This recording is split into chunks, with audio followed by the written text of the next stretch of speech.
There is a warrior and demon king in this world. The warrior is a hero who fights for the Empire, while the demon king is the undisputed ruler of the demon realm.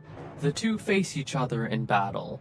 A warrior receives power from the world for the sole purpose of slaying the demon king, while the latter exists to kill the warriors. These two powerful beings clash, sending shockwaves across the battlefield. A human attempts to strike the demon lord from behind, but the latter's servants move to halt him. These loyal minions are called the commanders, and one of them effortlessly kicks the would-be assailant to the ground. The remaining Imperials look on in horror as the demon corps line up before them. Officially, there are a total of 12 corps, each led by one commander. Each of them is brutal, and are renowned as the most powerful servants of the Demon King. Unleashed, they wreak havoc on the forces of humanity. It is said that they were invincible, but even they were no match for a certain warrior. Clad in plate armor and wielding a magical sword, he sliced through the commanders and pushed back the evil forces until he was stabbed. The great warrior met his demise at the hands of the commander of the Zero Corps, otherwise known as Demon Arut. This powerful and merciless being was the Demon King's hidden trump card, and the most precious talent at his disposal. Slapping his letter of resignation on the surprised Demon King's desk, the commander of the Zero Demon Corps coldly announces that he's quitting. Hearing this, the Demon King snaps his quill and slams the table, sending the papers on it fluttering into the air, as his subordinate remains motionless. Enraged, he asks if Arut dares turn his back on him before throwing himself at his feet and clinging to his legs, stating that he will not allow it. Desperate, he asks where this is coming from, and as the commander refuses to answer, he springs back to his feet, asking if he dislikes the castle, or is suffering disrespect or discrimination from the others for being human. Inwardly, he notes it's impossible. Despite being human, Demon Arut's superior power is undeniable, surpassing everyone else's in such a way that one cannot even be jealous. For this, he is the Demon King's most powerful card, that everyone admires and respects, since no one has the nerve to challenge him. Arut calmly tells his overlord that his subordinates have done him no wrong, and he, unable to read his face, starts to state what will happen if he does not tell him, being cut short when the commander asks if he will kill him. Shocked, the Demon King denies this, stating that he just wants to know due to how much he cares about him. Grabbing him by his shoulders and shaking him, he asks if it is because he did not send him to the battlefield recently, and states that he had no choice since he's in no condition to fight. Fed up, Arut asks the Demon King to calm down and starts bleeding from the nose, apologizing to the surprised overlord for staining his floor. Livid, the Demon King screams for Demon's doctor, his yell echoing throughout the fortress. The Demon King paces nervously around as Ben, Demon's personal doctor, examines him. The physician informs him that he is suffering from after effects from the internal injuries he sustained in his fight with the warrior. Pulsating with evil power, the Demon King reprimands him for delivering old news, demanding that he find a way to fix Demon soon, and warning of the consequences if he were to fail. As the doctor promises to do his best, the Demon King tells Arut to focus on his recovery, and orders his underlings to escort him to his room. Arut starts to reply that he can go on his own, but the doctor pays no mind and insists on escorting him as his staff places him on a gurney. While they rush him down the hallway, the staff discusses his condition, noting that it's a miracle that he's still in one piece after blocking the warrior's self-explosion with his own body. They state that even in his weakened state, his power is second only to the Demon King's, noting the latter's affection for him and expressing their respect even though he is a human.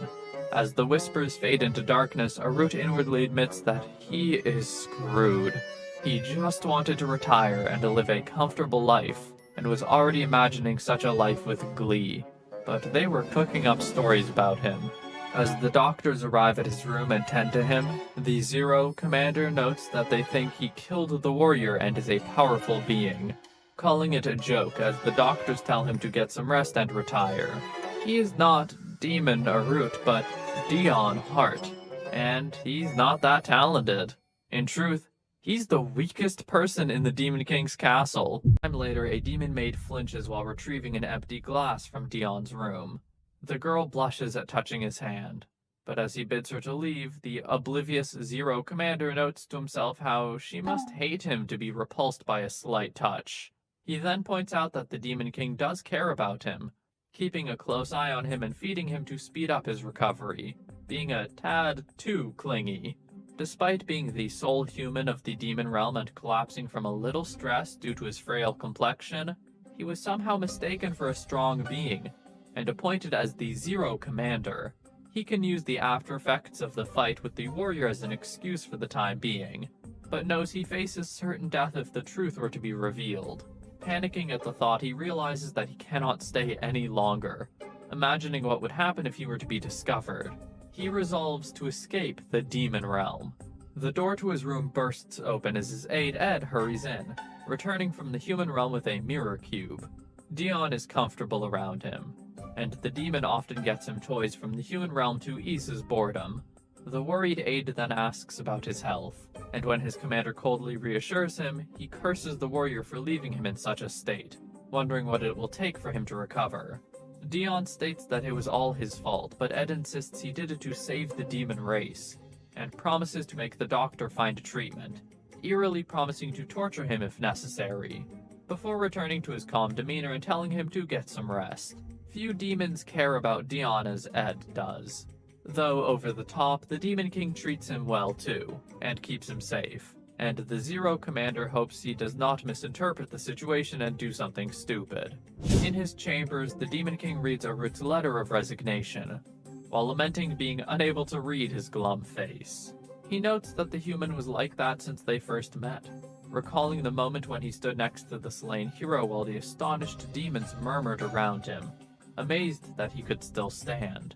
The Demon King considered him to be an interesting gift from the Empire, surprised they would send someone so decent to the battlefield, and noting that he would not have sent him to a senseless death. As Arut wiped the blood off his face, the Demon King decided there and then to recruit him. Reflecting on that moment, he concludes he might have been a little overprotective, but cannot send him on a mission yet. Seeing some reports, his eyes brighten up as he comes up with an idea. The Demon King then orders a meeting of the commanders, summoning them at once and declaring that it would make Demon happy. Elsewhere in the castle, the oblivious Deon shivers. Deon is in a terrible mood for being summoned by the Demon King while he was taking his break. Stomping through the corridors and glowering, the annoyed human feels like he's walking into a death trap as he goes to face the commanders. Servants along the way whisper about his health and mood, and Deon tones it down so as to not unnecessarily provoke a fight he cannot hope to win. A new female demon sees him for the first time, and his senior chastises her for forgetting his name, stating he was there when he slew the warrior and rose declaring himself to be Demon Arut, surprising her. Annoyed and perplexed, Deon inwardly recalls that he gave his actual name, with his demeanor scaring the demons who believe he could dispatch them if they displeased him. He knows he would lose, and is dismayed at how the misunderstanding grows deeper by the day, relieved that it means no one messes with him. Knowing discovery entails death, he is determined to hide his weakness until he escapes the realm and clenches his fists. He strikes a confident pose and fearless attitude as he stomps towards the conference hall, scaring the demon guards at the door as he orders them to open it. The guards announce his arrival as Deon steps into the room, and the Demon King and several commanders sit at a large table. The king smiles at seeing him, causing the human to break out in cold sweat, as he fails to understand what's going on. First Corps Commander Yekar tells him to sit next to the king, while Third Corps Commander Asild inwardly notes his apparent weakness and his desire to fight him, believing him to be strong. Sixth Corps Commander Bellaton criticizes him for arriving late, earning a quick slap from 4th Corps Commander Idelia, who states it must be for a reason, while 11th Corps Commander Lillinel inwardly declares her comrades' criticism blasphemy. As he nervously takes his seat, Deon wonders why so many commanders have gathered, being scared and wanting to go back to his room. The Demon King asks about his well-being, and accepts his apology, stating that he did not mean to be late, though in reality the young man took a long time because he didn't want to attend. A waiter then approaches Demon, offering to pour him a drink, Though he maintains his cold demeanor, Deon inwardly brightens as the waiter pours him a glass of wine, since drinking those rare vintages is the only reason he attends. As the cup touches his lips, his face turns to disappointment, realizing the liquid is not wine, but grape juice. Everybody in the room flinches with discomfort as they sense Deon's mood turn grim. The Zero Commander notes that everyone else seems to have gotten wine, glaring at them, as he wonders if they're going to discriminate against him so. Sighing, the Demon King bids him to stop, and admits that he ordered it, surprised when the pouting human demands to know the reason.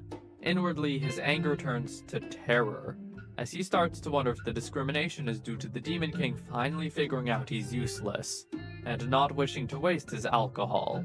His heart begins to thump loudly, as he starts to believe that his liege called the meeting to sentence him to death. The Demon King telling him to calm down since the meeting is happening because of him only adds fuel to his terror.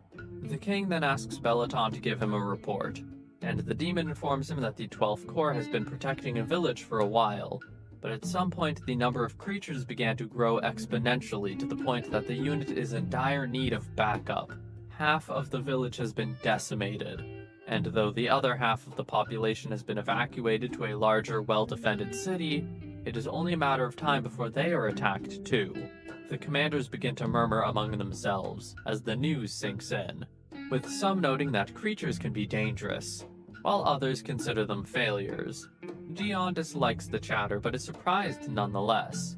Demonic creatures are created alongside regular demons by the Demon King, and the base creatures lack any rational thinking, and are solely driven by primitive instincts and desires, thus being considered failures.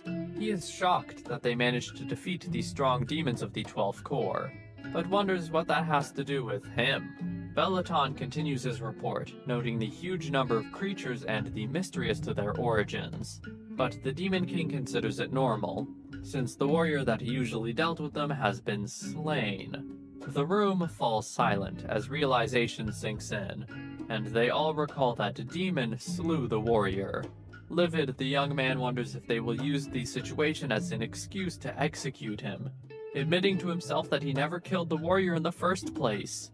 He then angrily recalls that the Demon King wanted to end the warrior, considering the situation his fault. He glares at his overlord, inwardly hoping he will say something. Seeing his angry eyes, the Demon King smiles, and declares that the Zero Corps will provide backup to the 12th. Deon is despaired by this, wondering what he is on about, while the king happily tells him to blow off some steam, believing he did his favorite underling a great favor. As Deon stutters, Bellaton notes that the king said it like the task was a stroll in the park, realizing he believes the Zero Commander will triumph where the 12th failed, and wondering how powerful he must be to deserve such utmost faith. Trembling, Deon excuses himself, stating he is not fully recovered from his injuries, while inwardly hoping to get off the hook. The commanders whisper, and though Isilde realizes he doesn't want to accept the task, Yekar believes him to be suppressing his thirst for battle to make the most rational assessment of his condition. Though he does not trust in the human yet, he inwardly notes his attitude to be a prime example of how a commander is supposed to act. Isilde's eyes sparkle at finding Deon to be both strong and possessing an excellent judgment, wishing to fight him even more. The Demon King reassures him, stating he just wishes Demon to let off some steam, but the human is fully aware of the insanely difficult challenge the situation poses, but suppresses his desire to refuse, noting the cheerful demeanor of all those present. Having made his decision, he reluctantly declares that he will go, while inwardly declaring his determination to get out of the demon realm.